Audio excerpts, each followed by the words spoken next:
À la une de ce 20h, rentrée solennelle de la troisième promotion de l'école de guerre du Mali. Ils sont cette année 25 auditeurs, dont 4 femmes. À la fin de leur formation, ils devraient être aptes à assurer les responsabilités de haut niveau, avec une vision prospective sur les enjeux de défense et de sécurité. Nous irons à Kidal où les FAMA multiplient les patrouilles pour rassurer les populations. Les dernières opérations ont permis de saisir des armes et plusieurs autres équipements de guerre. Les FAMA apprécient surtout la bonne collaboration avec la population. C'est parti pour les travaux d'extension du lycée public de Kalabankoro. Une promesse du président de la transition. Ce lancement ouvre un vaste chantier de construction de 11 lycées classiques, 2 lycées d'excellence, 501 salles de classe dans 167 localités du pays. Du sport dans cette édition championnat national de Ligue 1, 4e journée en retard. Un choc demain à suivre entre les deux rivaux de la capitale, Stade malien de Bamako, Djoliba AC de Bamako à 15h45 au stade du 26 mars. Les deux clubs cherchent à mieux se positionner dans le classement. Explications et enjeux de la rencontre à ne pas manquer en fin de journal avec Aridou Matina. Voilà pour les titres. Bonsoir à tous. Nous ouvrons cette édition avec Niamey où sont arrivés aujourd'hui les premiers ministres du Mali et du Burkina Faso. Vous le verrez en image tout à l'heure, une visite de travail dans le cadre des activités de l'AIS, Alliance des États du Sahel. Les deux chefs du gouvernement ont été accueillis à l'aéroport par leurs homologues nigériens, en présence des membres du gouvernement et de plusieurs autres personnalités. Les images qui vont suivre d'un moment à l'autre, les Nigériens sont sortis également massivement pour réserver un accueil chaleureux au Premier ministre malien et burkinabé. Voilà l'aéroport donc de Niamey. L'arrivée ce vendredi donc des premiers ministres maliens et burkinabé dans la capitale nigérienne. Accueil à l'arrivée donc par les autorités nigériennes avec en tête le Premier ministre. Un beau monde de sortie donc pour souhaiter la bienvenue donc au Premier ministre malien et nigérien. Quelques temps forts de cet accueil sans commentaire.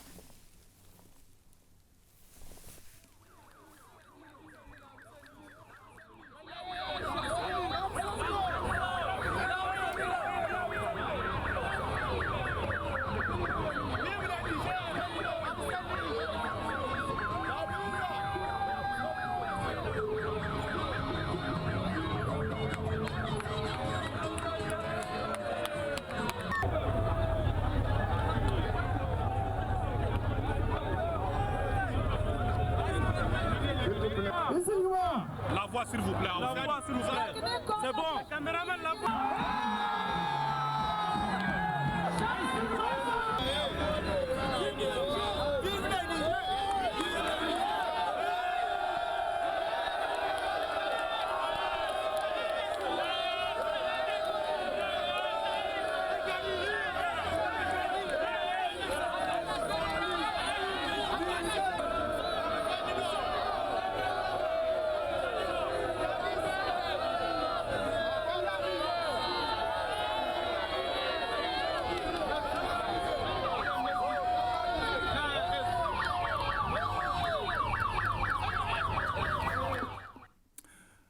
Accueil populaire donc réservé au Premier ministre malien et burkinabé à l'arrivée.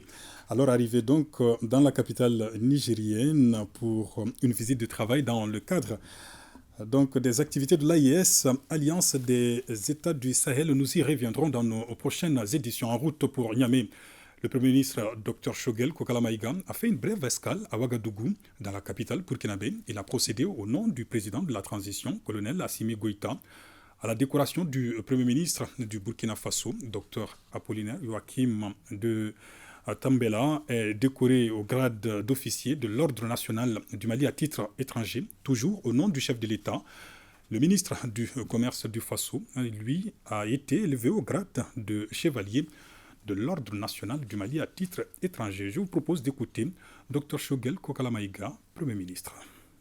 Le président de la transition, chef de l'État, vu la Constitution, vu la charte des partis, vu puis la loi portant révision de la charte de la transition,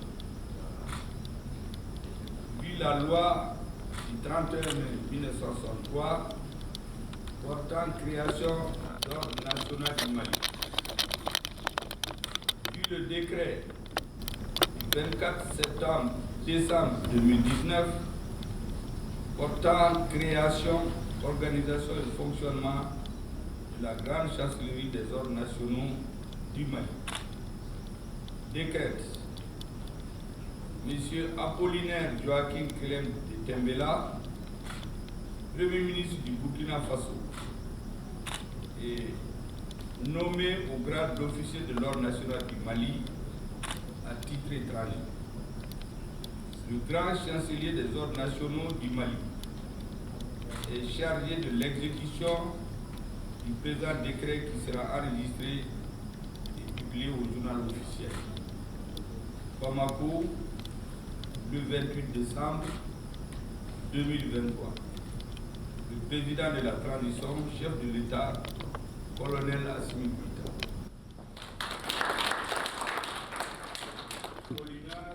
Joachim Clem de Tembela, Premier ministre du Burkina Faso, au nom du président de la transition, chef de l'État et envers... Voilà, le Premier ministre Dr Choguel Kokala Maïga qui procède donc à la décoration du Premier ministre burkinabé,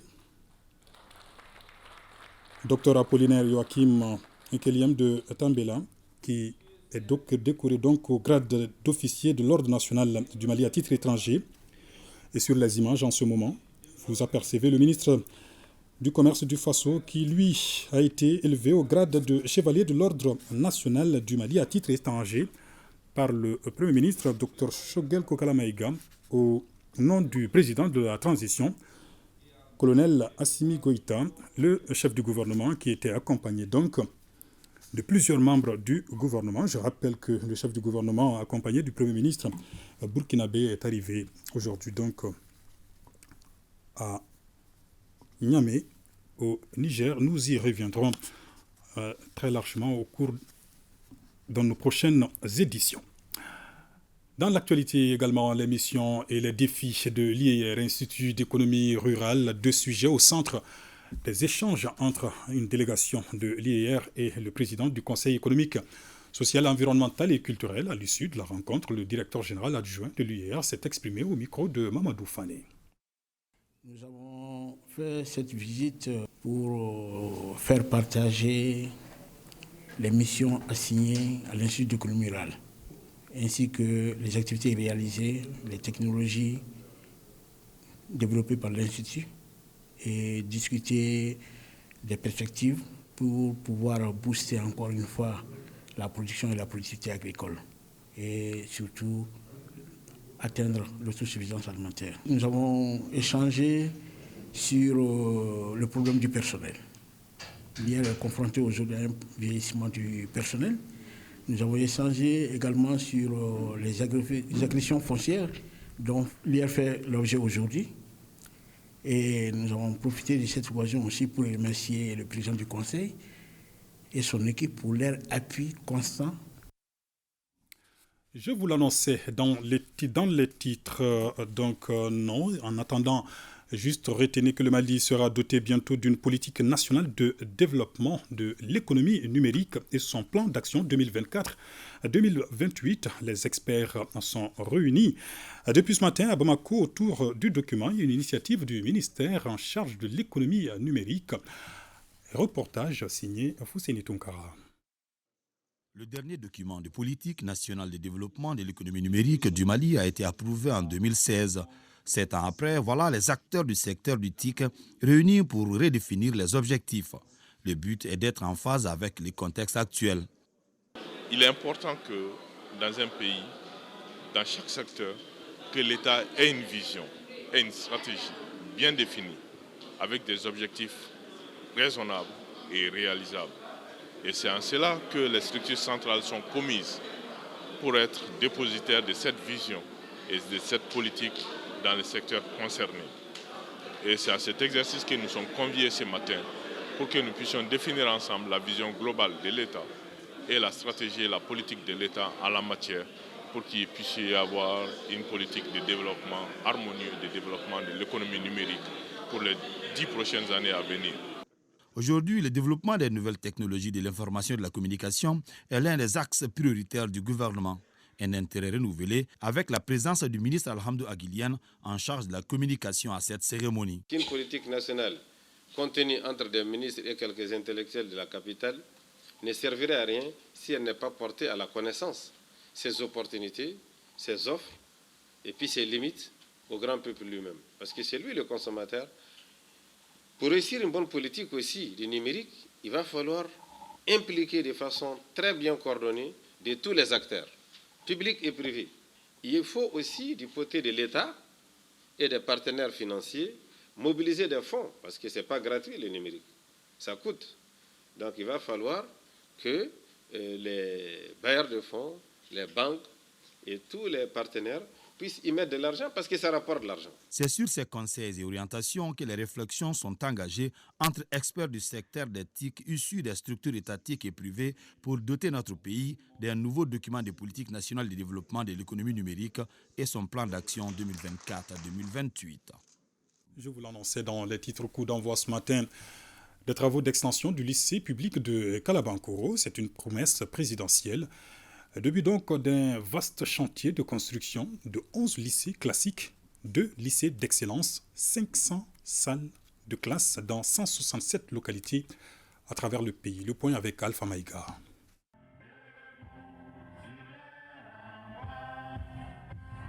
L'hymne national ainsi entonné renforce la pose de cette pierre, celle qui marque le démarrage des travaux de construction de 3 salles de classe ici au lycée de Kalabankoro d'une part et d'autres infrastructures au niveau de l'académie d'enseignement d'autre part.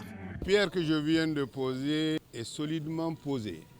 Elle annonce toutes ces constructions qui vont être érigées, qui vont être solidement érigées pour recevoir des élèves pour des parcours scolaires solides. Doté de 3 salles de classe, de la construction de 11 lycées publics, 2 lycées d'excellence, dont le lycée public de Kourali et le lycée des filles dans la commune rurale de Mandé, relevant de la sous-construction de l'académie de Kalabankoro, est un espoir de taille. Occasion pour le ministre d'inviter les responsables de l'entreprise à respecter les délais en y tenant comme du lait sur le feu.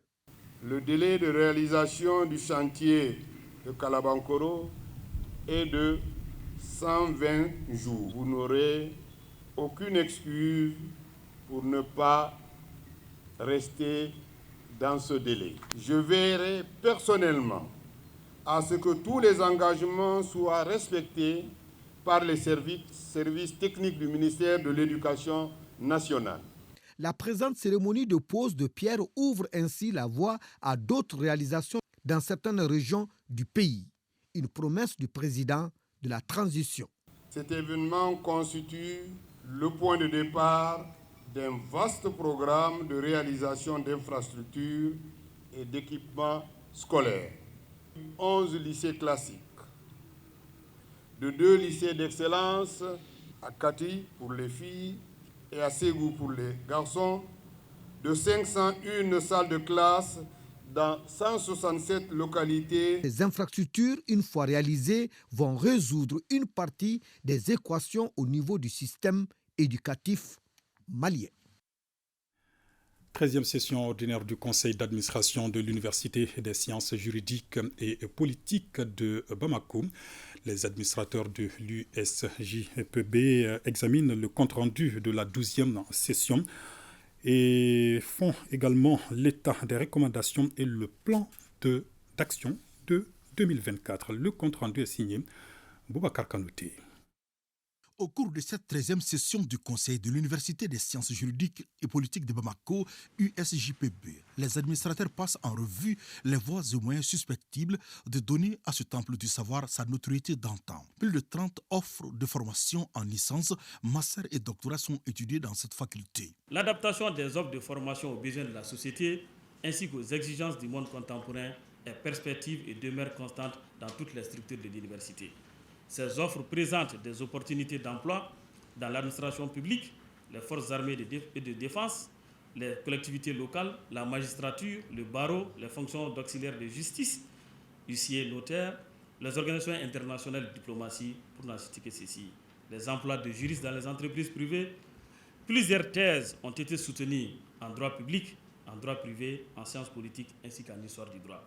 La présidente du conseil de l'Université des sciences juridiques de Bamako s'est réjouie des efforts déployés malgré la restriction budgétaire. La mise en œuvre de la politique nationale dans l'enseignement supérieur à travers l'opérationnalisation de la nouvelle école doctorale, la diversification de la coopération interuniversitaire, notamment avec la Fédération de Russie, une gouvernance fondée sur la concertation et l'inclusivité, une quête permanente d'autonomie dans la mobilisation d'autres sources de financement à travers la formation, la recherche, l'expertise dont nous avons su faire montre, le pari de la promotion des nouvelles technologies de l'information et de la communication. Plus de 30 000 étudiants sont inscrits pour le master et le doctorat. Voyons également la deuxième session ordinaire du comité de pilotage du projet Sécurité climatique et gestion durable des ressources naturelles. C'est un programme qui intervient dans les régions du centre du Mali pour la consolidation de la paix. Agibou Koulibaly pour les explications.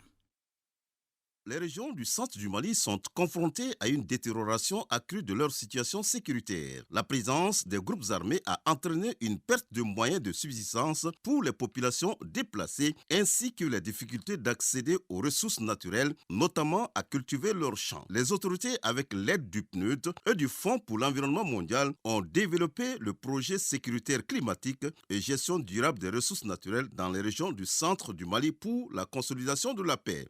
Le gouvernement du Mali, avec l'appui du PNUD et du Fonds pour l'environnement mondial, a développé ce projet visant à assurer la durabilité des zones productives vulnérables au centre du Mali, en inversant la dégradation des terres, renforçant ainsi la résilience climatique des communautés et favorisant la prévention et la résolution des conflits. Cette deuxième session est l'occasion de faire le point sur l'état d'avancement du projet, des résultats atteints, des défis et leçons apprises, puis d'examiner et valider le plan de travail et le budget de l'année 2024. Le projet est structuré autour de 4 grandes composantes qui sont composante 1, améliorer la coordination et le suivi pour la neutralité de la dégradation des terres et la sécurité climatique. Composante 2, le renforcement de la résilience des paysages de production dégradés avec des communautés vulnérables au changement climatique. Composant 3, soutenir les exploitations familiales, les jeunes et les femmes à innover et à adopter des moyens de subsistance résilients et durables. Composante 4, évaluation et gestion des connaissances pour la transposition à plus grande échelle. Le projet permettra d'atteindre l'engagement du Mali à mettre en œuvre l'objectif de la neutralité en matière de dégradation des terres d'ici à l'horizon 2030. Le bilan des activités de l'exercice 2023 et le programme d'activité 2024, deux documents au centre donc de la 29e session ordinaire du conseil d'administration du Centre national de recherche d'expérimentation en bâtiments et travaux. Les détails avec Aliou Abdoulaye Touré. Sur un budget prévisionnel de près d'1,294 milliard de francs CFA, le Centre national de recherche et d'expérimentation en bâtiments et travaux n'a pu réaliser que 266 millions de francs CFA, soit un taux d'exécution de 21%. C'est ce qui ressort de cette 29e session du conseil d'administration, essentiellement budgétaire. La réalisation en partenariat avec la Direction générale des routes, des études d'avant-projet sommaires, des travaux d'envergure nationale et les contrôles de conformité des essais réalisés par les laboratoires privés. L'acquisition d'équipements techniques performants et des laboratoires, la formation continue du personnel. En plus, les centres continuent à consolider la coopération avec d'autres laboratoires partenaires, notamment d'Algérie, du Maroc, de Côte d'Ivoire, du Sénégal, ainsi qu'avec les institutions nationales d'enseignement supérieur et de recherche. Le centre est confronté à des difficultés, notamment sa faible implication dans les travaux d'envergure nationale et l'insuffisance des ressources financières. D'où la nécessité pour le département de tutelle de procéder à l'adoption de nouveaux textes pour donner plus de visibilité au centre. L'année 2023 a été un peu dure pour le centre sur les projets routiers, et sur les grands projets au niveau du Mali, et ça a impacté sur nous. En termes de perspective, le centre entend poursuivre les efforts sur les projets non réalisés en 2023. Mobiliser plus de ressources afin d'élever le taux d'exécution de ces activités, objectif de l'agence de promotion touristique du Mali. Les administrateurs étaient réunis pour la 11e session ordinaire du conseil d'administration de la structure. Moussa Papaïdara. Dans sa dynamique de rendre plus attrayante la destination Mali et de favoriser le tourisme domestique, l'agence de promotion touristique du Mali a, au cours de l'exercice 2023, mobilisé plus de 17 000 personnes à travers ses initiatives, notamment à la faveur de la 2e édition du voyage intégrateur et du Bamako City Tour. Mali Tourisme boucle l'année 2023 avec 50% comme taux de réalisation dû à une difficile mobilisation de recettes. Malgré les dures conditions imposées par la crise, les résultats obtenus par l'APTM au cours de l'exercice 2023 sont très encourageants. Le budget 2024 de l'Agence de promotion touristique du Mali est équilibré en recettes et en dépenses à la somme de 1 452 806 000 francs CFA contre 1 675 814 000 francs CFA en 2023, soit une diminution de 13,31%. La présente session du conseil d'administration intervient une semaine après la tenue, le 21 décembre 2023, de la première session du Conseil supérieur du tourisme. Dans sa programmation 2024, l'agence de promotion touristique du Mali entend diversifier sa clientèle et ses offres domestiques afin de toucher toutes les régions du Mali. Nous réjouissons des résultats obtenus par nos vaillantes forces de défense et de sécurité sur le terrain, qui va rassurer davantage le public malien à aller visiter des sites touristiques qui présentaient un certain nombre de risques sécuritaires. Mais au-delà, c'est rassurer la clientèle internationale. Donc c'est vous dire qu'aujourd'hui, la dynamique amorcée va nous permettre de restaurer la confiance chez les touristes, mais également de pouvoir assister à une relance progressive de l'activité touristique. Faire du tourisme un facteur intégrateur au service de la nation, c'est l'ambition affichée par les responsables de l'Agence de promotion touristique du Mali à travers les merveilles touristiques qu'ils préparent pour ces nouveaux touristes. 11e assemblée consulaire de la Chambre des mines du Mali. La rencontre statue sur le projet de budget 2024. Il est aussi question de réfléchir sur l'acquisition d'un nouveau siège, entre autres. Mamadou Fani. Cette 11e session de l'Assemblée consulaire de la Chambre des mines du Mali est essentiellement budgétaire. Elle se tient dans un contexte marqué par la récente révision du code minier et le contenu local, une occasion saisie par le président de la Chambre pour faire le bilan des activités réalisées et de se tourner vers les perspectives. L'année 2023 a été celle des grands éclaircissements sur l'avenir et le devenir du secteur minier malien, notamment à travers la réalisation d'un audit du secteur des mines dont les conclusions constituent une vraie boussole pour les plus hautes autorités de l'État en vue de prendre les décisions qui s'imposent en matière de recherche, d'exploitation et de commercialisation de nos produits miniers. Le président de la Chambre des mines a réitéré aussi son souhait de voir le renouvellement des instances de la Chambre pour la rendre plus forte. Il a ensuite salué les autorités de la transition pour les initiatives prises pour que l'or brille pour les Maliens. C'est une volonté qui se trouve en parfaite concordance avec les aspirations du peuple malien qui, dès les assises nationales déjà, ont fortement recommandé des réformes en profondeur du secteur afin que les ressources minérales de notre pays profitent aux populations locales et à l'économie nationale.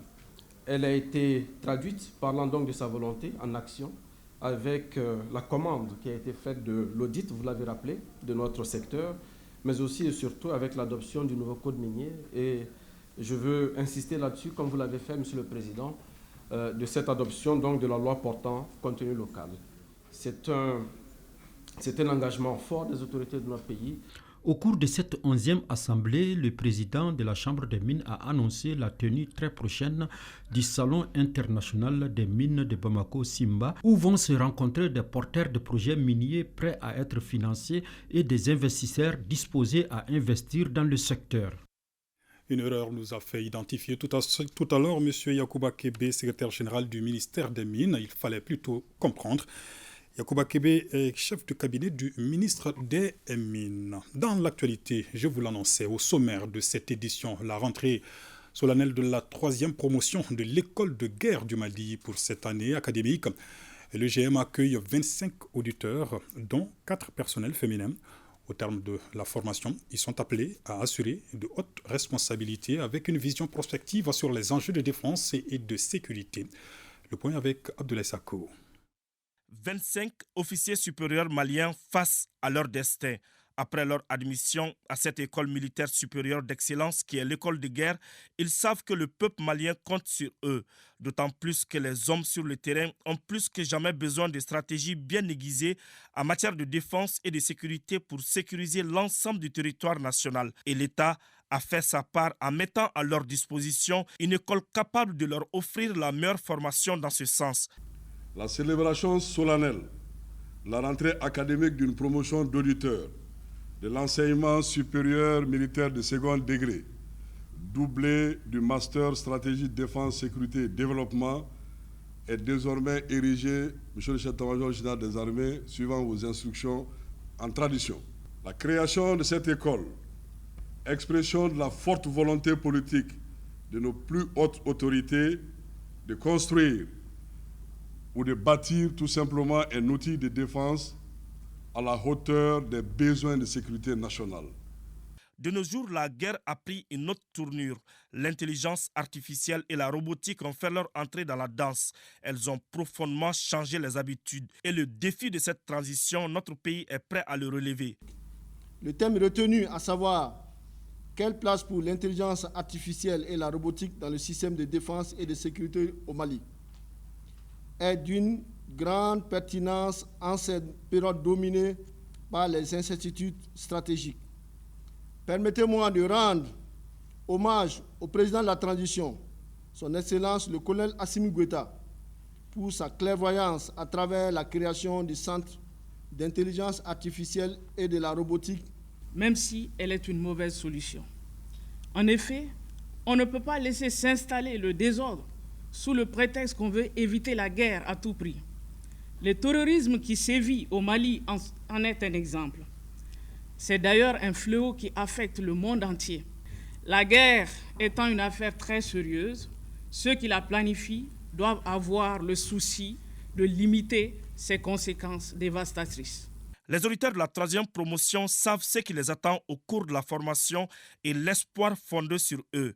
En rentrant dans l'armée, ils ont fait le serment de défendre leur patrie et l'école de guerre est l'un des chemins d'y arriver. Et maintenant, rendez-vous à la cérémonie de sortie pour voir si les fruits ont tenu la promesse des fleurs. La MINUSMA quitte définitivement le pays ce dimanche. Ce matin, à Bamako, c'est nous.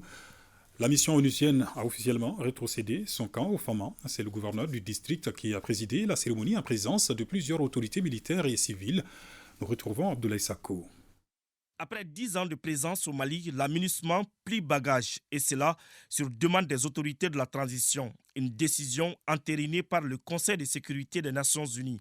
Après ceux de l'intérieur du pays, c'est au tour du camp de Sénou, l'un des plus grands du pays, d'être mis à la disposition de l'État malien. Cette rétrocession marque donc la fin de la phase de retrait de la MINUSMA du Mali. Depuis 2013, le gouvernement malien a gracieusement hébergé la MINUSMA dans le camp qui a servi de la mission principale comptant de transit et également comme lieu hébergement pour les personnels militaires et pour les personnels police.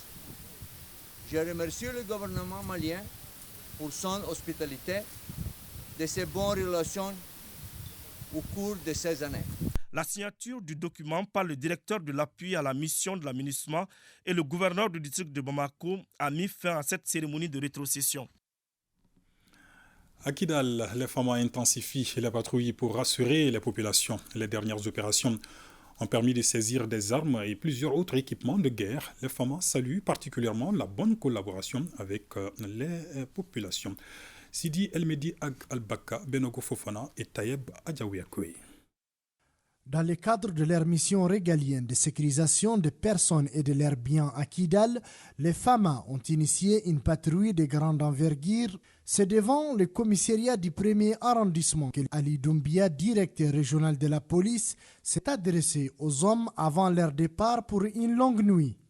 Cette patrouille s'inscrit dans le cadre de la mise en œuvre des instructions du commandant du secteur numéro 2. Préparer un cadre d'ordre pour veiller au respect du couvre-feu et puis pour veiller aussi au respect de la décision prise par le gouverneur de Kidal relative à l'interdiction de circulation de certains engins dans la ville. Coïncide avec la fin d'année. La fin d'année, les gens veulent tout le temps sortir et que les instructions du couvre-feu soient respectées à la lettre. Donc maintenant, soyez prudents, très vigilants et puis courtois. Après quelques heures au cœur du centre-ville de Kidal, le commissaire divisionnaire Mamadou Eskoulibaly reçoit un appel. Au bout du fil, une autre équipe sur le terrain qui a décelé, grâce à la population de Kidal, une maison occupée par des éléments suspects. Aussitôt informée, l'équipe change de direction, cap sur le quartier Etambar. Une fois sur place, quelques minutes ont suffi pour retrouver une quantité importante de munitions, des armes de guerre, mais aussi des moyens de communication utilisés par les GAT et leurs alliés. Je profite de cette saisie pour encore faire un appel à l'endroit de la population. Depuis notre arrivée, on a vraiment compris que notre mission ne peut réussir qu'avec l'apport de la population. Cette prouesse à l'actif des femmes renforce la détermination des hommes à pacifier la région de Kidal jusqu'au dernier centimètre.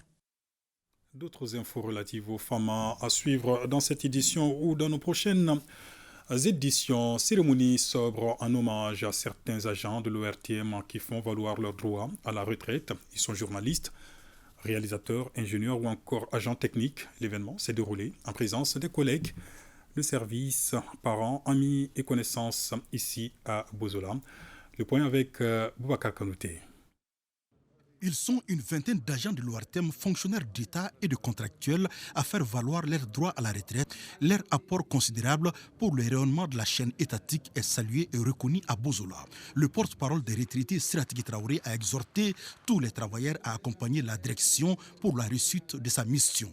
Pendant ces longues années, nous avons sans doute eu des ambitions pour bien faire, car on le dit, vivre sans ambition, c'est mourir toute sa vie. Nous avons eu des ambitions pour la maison, l'ambition de bien faire. Peut-être qu'on s'est trompé par-ci, par-là, mais en tout cas, tous mes collègues ici présents ont voulu donner le meilleur d'eux-mêmes pour que cette maison rayonne. Créer la cohésion entre vous. Acceptez-vous. Pardonnez-vous. Mais surtout aux agents. Soutenez votre direction. Nous partons, mais nous avons le regard sur vous et nous sommes prêts toujours à vous servir chaque fois que vous aurez besoin de nous.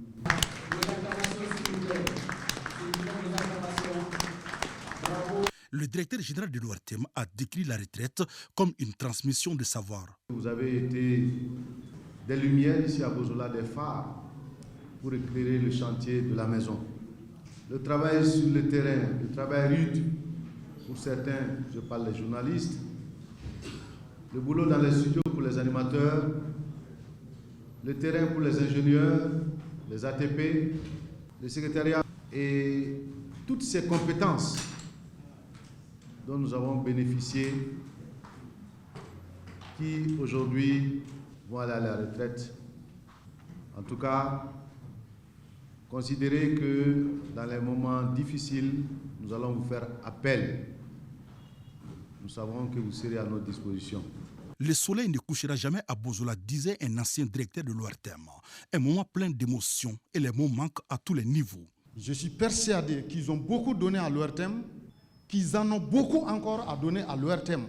Moi, je leur demande de rester des personnes ressources pour l'ORTM, de rester des conseillers pour l'ORTM et de rester à la disposition de l'ORTM. En plus de cela, je dis c'est une chance de travailler et d'aller à la retraite sans problème. Je le dirais. Qu'Allah nous donne tous cette chance. Une collation et des séances de photos ont mis fin à cette cérémonie de départ à la retraite. Des tonnes de riz, des matelas et autres couches hygiéniques, un important don du ministère de la promotion de la femme, de l'enfant et de la famille à 4 villages SOS d'enfants du Mali et certaines associations de soutien aux enfants. Initiative soutenue par le commissariat à la sécurité alimentaire. Sokona Kamisoko avec la voix de Aïssata Saliou Maïga.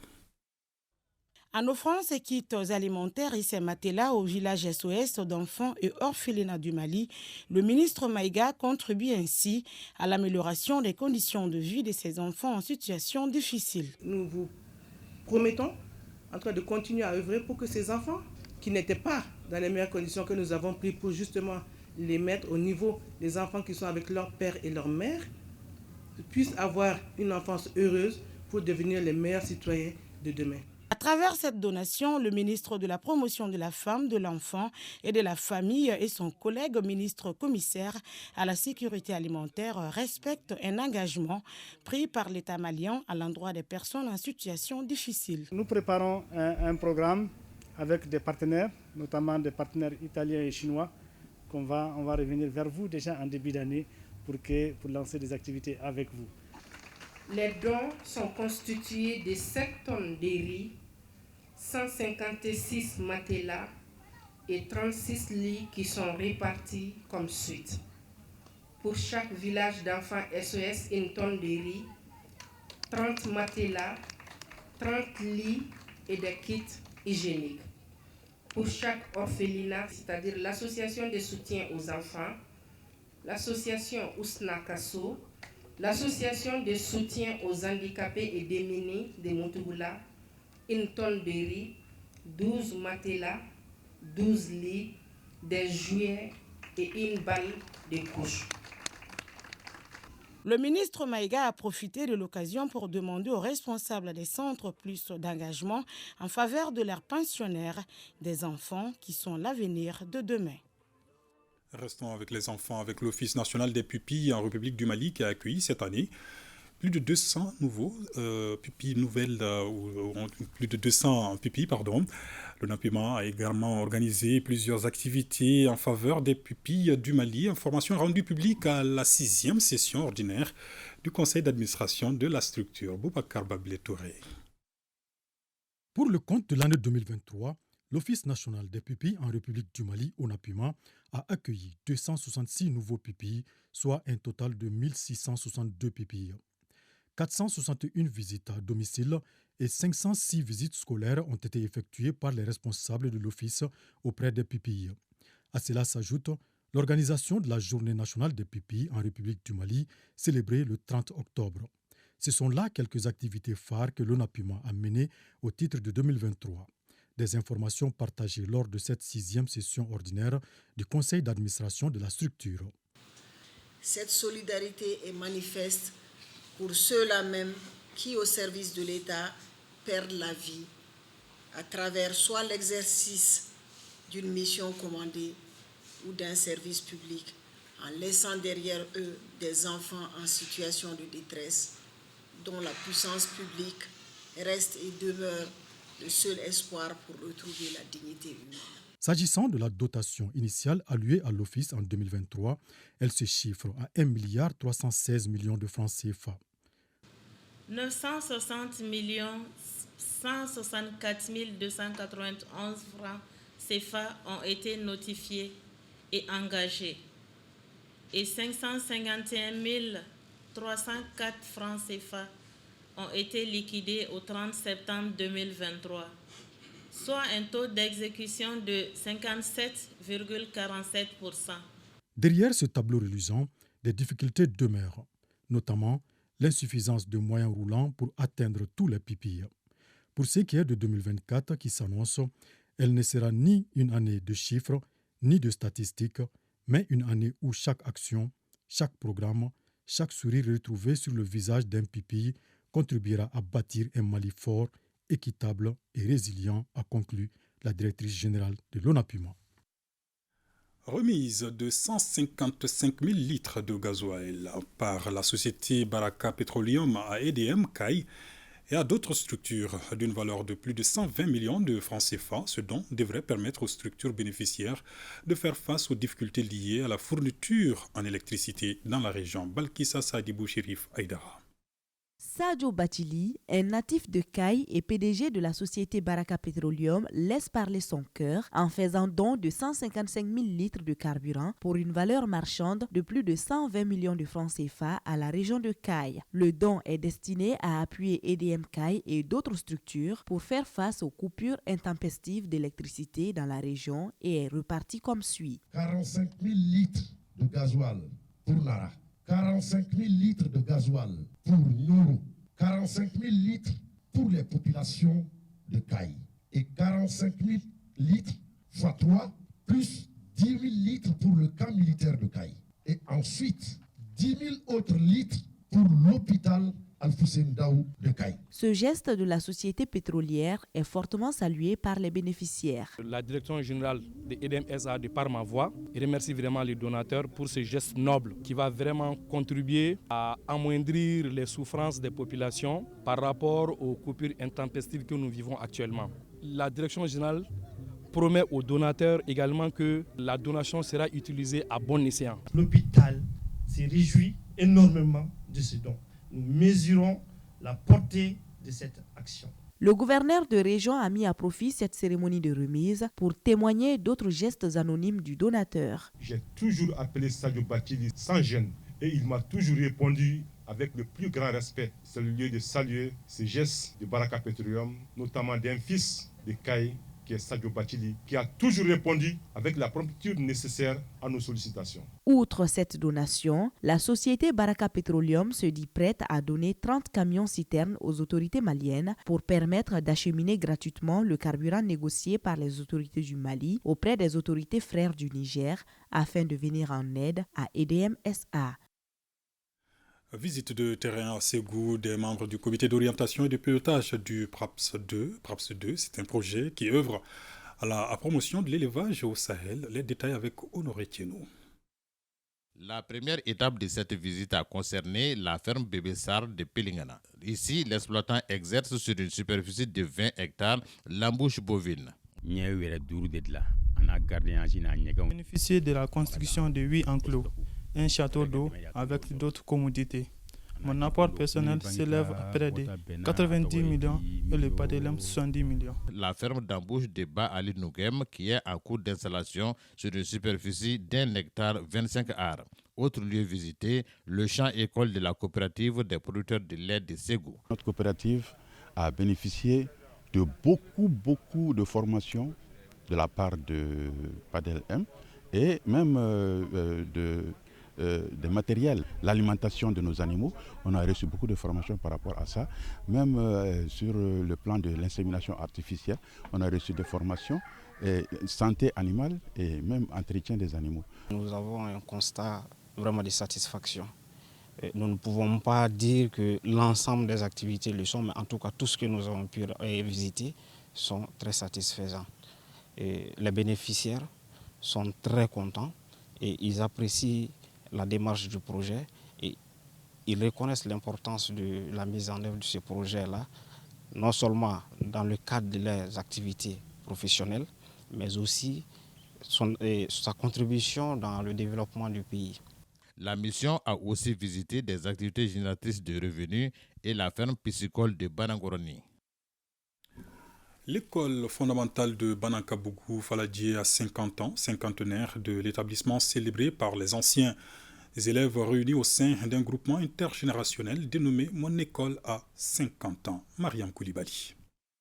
1973-2023, cela fait 50 ans que l'école fondamentale de Banankabougou-Faladje fut créée. L'événement est mis à profit par les anciens élèves de l'école pour rendre hommage aux différents enseignants. Nous avons organisé une cérémonie du cinquantenaire pour juste faire des certificats de reconnaissance à l'endroit de ces enseignants-là, alors qui ont bâti un chemin pour nous et qui a fait que certains d'entre nous ont occupé des hautes fonctions au niveau donc, de l'État. L'initiative, qui participe à la valorisation de l'enseignement public, a mobilisé les anciens enseignants et élèves de l'école, les autorités locales de Banankabougou, ainsi que plusieurs autres acteurs de l'école malienne.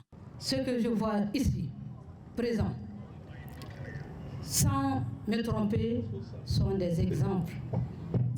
Et je vais profiter aussi pour dire que si nous sommes là, c'est parce que l'école a existé. Sans école, on ne peut pas parler d'enseignants. Sans école, on ne peut pas parler de directeur, on ne peut pas parler d'élèves. La cérémonie est meublée par des hommages à la mémoire des disparus, la remise de tableaux de reconnaissance aux anciens enseignants engagés pour la cause de l'école. À ceci s'ajoute la remise de fournitures scolaires par le parrain et des prestations artistiques. Pratique du droit du travail de la sécurité sociale au Mali. Titre d'un ouvrage qui vient d'être publié par Fassou Koulibaly. Fassou Koulibaly est ancien directeur national du travail du Mali et actuel ministre du Travail, de la fonction publique et du dialogue social. Cet ouvrage est fortement inspiré des pratiques sur le terrain, tant du point de vue de l'inspection du travail, des caisses de sécurité sociale, mais aussi des praticiens et gestionnaires des ressources humaines. Cet ouvrage est le résultat de plusieurs années de pratique. Il rend accessible au grand public en formation universitaire ou encore en responsabilité dans l'entreprise des informations et des outils pratiques du droit de travail. Un livre de l'actuel ministre du Travail, de la fonction publique et du dialogue social, Fassou Koulibaly, à lire absolument. Du sport, football, le Djoliba AC et le stade malien de Bamako se croisent ce samedi. C'est au compte du match en retard de la 4e journée du championnat national de Ligue 1. Cette affiche, le traditionnel derby de la capitale, attire les attentions des passionnés du ballon rond. Dans les deux camps, la confiance est de mise. Les acteurs promettent le spectacle, mais en appellent aux supporters au fair play. Les enjeux du dernier classico malien de 2023 avec Aridou Matina. Les regards du public sportif malien en général et les passionnés du ballon rond en particulier seront tournés vers le stade du 26 mars, le temple du football malien, qui accueillera ce samedi 30 décembre le traditionnel classique de notre football. Les oppositions stade malien de Bamako Djoliba Athletic Club sont incontestablement les rencontres les plus attendues durant la saison, car opposant les deux plus grosses pointures de notre football. Pression, je ne pense pas. C'est un match particulier, c'est vrai, mais ça reste de toute façon un match de football, donc ça va se jouer sur le terrain, donc avec du public, avec beaucoup de bruit dans les tribunes. C'est toujours des matchs très très compliqués, des matchs difficiles, mais moi j'espère que les matchs de terrain, à la base, il y aura beaucoup de fair play. Et c'est quand même le classico, et les classicos, on les joue pour les gagner, que le public sorte en grand nombre pour aller supporter le club dans le plus grand fair play. C'est un derby, c'est vrai, stade Djoliba. Tout le monde s'attend à un grand match. J'en appelle à tous les supporters, à tous les publics sportifs de venir supporter leurs équipes dans le fair play, que les meilleurs gagnent. Certes, les deux formations sont en pleine compétition, mais s'il s'agit de classico, voire le derby de la capitale, cela retient forcément les attentions. On connaît très bien le match de Djoliba Stade, c'est un grand match. C'est un match attendu par tous les supporters. Mais nous, on vient, comme on a débuté le championnat, comme les autres équipes, on vient, on joue et on cherche nos 3 points, on rentre. Le stade Djoliba, c'est un grand match, c'est un derby. L'enjeu est tellement important et vraiment, il faut être concentré, il faut se préparer, il faut bien manger, il faut bien dormir, il faut bien récupérer pour pouvoir jouer ce genre de match. Ce derby 2023 est aussi le duel des techniciens. Sekoussek Bako, l'entraîneur du Stade malien de Bamako, et surtout Demba Mamadou Traoré, fraîchement arrivé au Djoliba Athletic Club. L'affiche de ce samedi sera la 41e confrontation entre les deux mastodontes de notre football depuis l'instauration en 1998-99 de la poule unique. Et comme statistique à ce niveau, le Djoliba Athletic Club compte 14 victoires, 9 pour le Stade Malien et il y a eu 18 matchs nuls. En tout cas, pour le match de ce samedi 30 décembre, dans les deux états-majors, tout le monde est unanime que la rencontre est certes importante pour engranger des points, mais pas capitale pour déterminer l'issue du championnat national 2023-2024. Rendez-vous donc au stade du 26 mars demain pour suivre ce derby, stade Djoliba. C'est à 15h45. La presse malienne en deuil. Almami Samori Touré, le PDG du groupe Liberté, n'est plus. Il nous a quitté lundi dernier. À l'âge de 75 ans, ses parents, amis et collaborateurs l'ont accompagné en sa dernière demeure, mercredi au cimetière de Sotuba. Reportage, Kassim Diallo. Almami Samori Touré, une des figures emblématiques de la presse malienne, s'en est allé. PDG du groupe Liberté, Almami Samori Touré, qui a largement contribué au rayonnement de la presse, a occupé plusieurs postes. Il a été président de l'Union des radios et télévisions du Mali, l'URTEL, président du patronat de l'audiovisuel et des nouvelles technologies, pour ne citer que ceci. Samori a été un pionnier de la presse libre malienne. Nous retenons de lui un homme humble, social, et qui a beaucoup défendu les intérêts des médias. Almami Samori Touré, durant sa brillante carrière professionnelle, a toujours fait montrer sa sagesse et sa générosité. Ça a été un choc pour toute la famille, de Bamako jusqu'en Guinée, de la Guinée en Côte d'Ivoire, au Sénégal. C'est une grande perte pour nous. Peut-être que vous avez déjà entendu l'association Arma Samori. Arma, c'est autre association pour la réhabilitation de l'Almami Samori Touré qu'il a eu à créer et qui continue. Depuis qu'il a découvert Kerouané, il a réussi à réconcilier la famille avec elle-même, avec les alliés.